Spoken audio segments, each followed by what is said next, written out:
The Ag Week Soil Health Minute is sponsored by the North Dakota Corn Council and the North Dakota Soybean Council.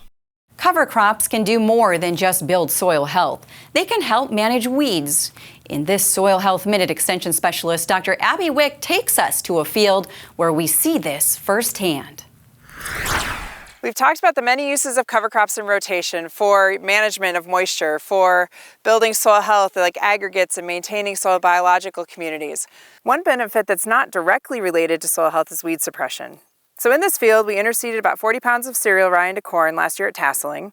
We left some check strips of no rye to be able to evaluate this system. Cereal rye is a winter annual, so it overwintered and grew this spring. And then we came in with soybean and seeded into the living cereal rye. The rye was then terminated with a full rate of glyphosate immediately after seeding, and no pre-emerge chemicals were applied to this field.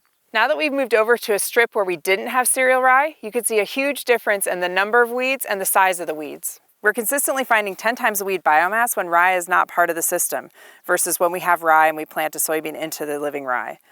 So what's happening here?